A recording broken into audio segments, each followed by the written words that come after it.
que você vê os principais desafios da extensão universitária hoje, na sua opinião? Olha, a extensão universitária na minha vida tem dois momentos, né? Tem um momento que eu diria assim, de 20 anos atrás, quando eu cheguei na Universidade Federal do Piauí, formado em saúde comunitária na Bahia, com os ideais todos de que a saúde, tudo isso que hoje está presente na reforma sanitária, né? E ainda a energia da juventude. Chego lá no Piauí, a opção era fazer extensão, era o lugar possível onde a gente podia se aproximar daquilo que eu tinha acabado de discutir tanto nos livros lá do mestrado. Então, nesse momento, a extensão para mim foi tudo. Foi a descoberta da relação teoria e prática, a descoberta de qual é o papel do professor, que muito mais do que o ensinador, digamos, é o companheiro, é o que vai junto, a descoberta da força do saber popular, né? E assim, e o processo muito prazeroso de construir junto, assim, tipo dia de sábado, e aí o aluno e os moradores das comunidades rurais, e construíamos posto de saúde, aí tinha pingue, tinha festa, tinha namoro, e tinha tudo, e tinha muita risada. Né? Teve coisas como ir com os alunos para o mato e junto com o mateiro aprender a tirar entre casca, o que era erva verde, essas coisas. Passaram-se 20 anos, eu me afastei da extensão, fiquei mais ligado à pós-graduação, à pesquisa dura, né? Uma pesquisa e um conhecimento que hoje eu questiono porque era completamente distante do que tinha na realidade. Mas, enfim, era um desafio que eu tinha que enfrentar na época. Venho para o Ministério, etc. Volto agora para o Piauí e para mim é como se fosse um recomeço.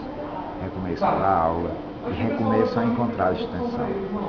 Aí, quando eu reencontro a extensão, a situação mudou. Existe hoje, para mim, assim, muitos professores e alunos querendo, vamos fazer a extensão, como se a extensão fosse aquela coisa mágica que pudesse resolver todos os problemas que estão em outros lugares. Né? Então, existe essa ansiedade. E quando a gente começa, então vamos fazer o projeto. Aí, quando começa a pensar o projeto, aí começam a surgir coisas que antes a gente não percebia. Por exemplo, esse projeto, ou os projetos de extensão, são muito mais instrumentais do que críticos, do que emancipadores, E essa instrumentação serve muito mais a alguns do que a outros. Ou seja, tem uma intencionalidade também, mas é uma intencionalidade que não é dividida com aqueles que são os sujeitos também dos projetos, que seriam as comunidades. Uma outra coisa que eu acho, aí já vem as possibilidades, porque isso é mais ou menos o cenário, né? Mas dentro disso tem coisas interessantes, por exemplo, as pesquisas que são feitas no campo da extensão, como uma maneira da gente se apropriar de um conhecimento diferente, de um jeito diferente. Eu acho que isso dá um amadurecimento, principalmente para o aluno, muito grande de como é que você está envolvido num processo de produção de conhecimento, sabe? Sem ser os tibiques da vida, uma coisa assim. Eu acho que isso tem uma grande potencialidade. E outra coisa que eu acho que a extensão podia,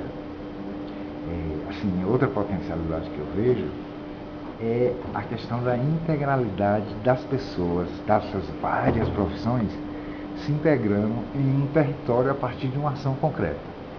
Que assim, esses 20 anos que se passaram entre o primeiro momento e o segundo, eu amadureci, envelheci, perdi algumas energias. Né?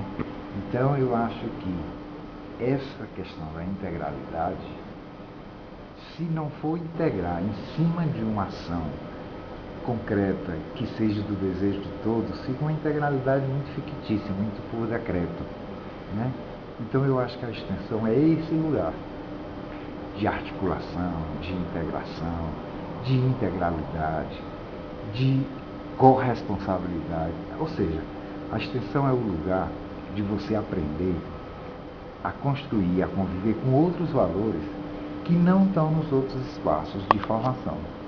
Então eu vejo essas duas grandes possibilidades, mas cheio de dúvidas. Cheio de dúvidas. E é isso. E como diz uma frase de efeito para terminar essa entrevista, já é uma frase de efeito que não sei nem quem disse. Mas todo mundo fala que o caminho se faz ao caminhar, né? Então é só se aventurando, tendo a coragem de romper determinadas coisas, que a gente talvez construa esse tão famoso e inédito viável, porque nem nós sabemos o que vai ser.